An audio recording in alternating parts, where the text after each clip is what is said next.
կա նաև մարդիկ, որոնք թեկնածու չեն եղել, նախընտրելի թեկնածու չեն ունեցել, բայց այսօր հակում եկել են, որ ոչ ասել Նիկոլի քվեագողությանը, ոչ ասել են բոլոր կեղծիքների, արիվից օգտվելով,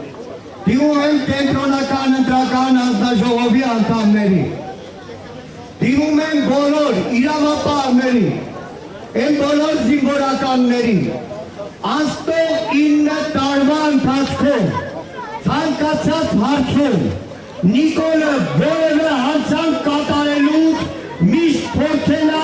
հանցակիցներ գտնի, հանցակիցներ դարձնի հազարավորների, որ վարը դատվելուց մենակ չդատվի։ Կենտրոնական ընտրական հանձնաժողովը դառնում է Նիկոլի հանցակից, բոլորս զայրացած էին, բոլորս գժված էին, թե 2 օր առաջ Նիկոլի պատվերով կենտրոնական ընտրական հանձնաժողովը գաղթագողի գիշերով ոնց փորձեց պայքարից հանի բարգավաճ Հայաստան կուսակցությանը, գիշերով իբր թե նոր են անդրադարձել, շուտ ասում Բաղրամյան, ամսի 8-ին լուսաբացին 3 կես այդ բողոքը, որ ուրբաթ օրը քննում էին, արդեն կենտրոնականում էր, բան մի շաբաթ ինչի ձեն չէին անում, թե երբ որ Նիկոլը գժվեց, տեսնելով որ Բարգավաճ Հայաստանն ասում է խորհրդարան, տվեց իր նախկին լրագրողին, ծեծ կերած լրագրողին հանձնարարություն։ Այսօր Նիկոլը մեղսակիցը դարձնում, այստեղից ասում է, ռազմական ոստիկանության, զինկոմիսարիատներ, ձեր ընտրություններից հետո մի քանի հազար մարդու Հայաստանից ելքի արգելք կա, չեն թողնում մեր քաղաքացիները, որպեսզի կարողանան դուրս գալ Հայաստանից, որովհետև իրանց համար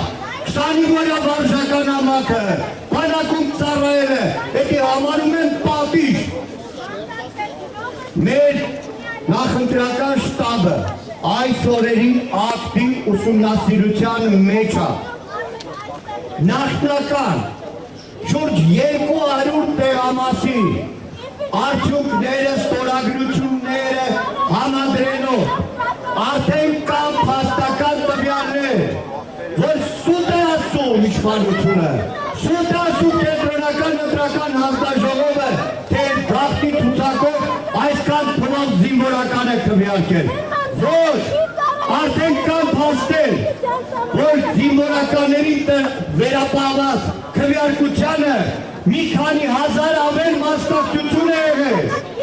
Այս կենտրոնական ընտրական հանձնաժողովի այսօրվա նիստով 26 թվականի ընտրությունների խայտարակությունը,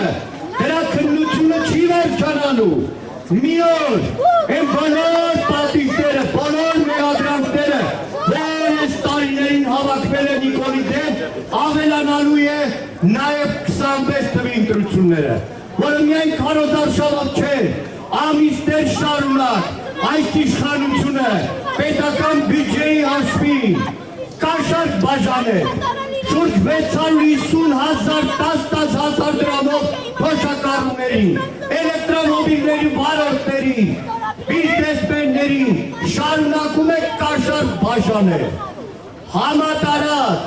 ամենամեծ կաշառքը, որ երբևէ տեսել է Հայաստանի ընտրական կյանքը, եղել է այս իշխանությունը, եղել է Նիկոլ Փաշինյանը։ Կենտրոնական ընտրական հանձնաժողովը ունի ժամանակ մտածելու,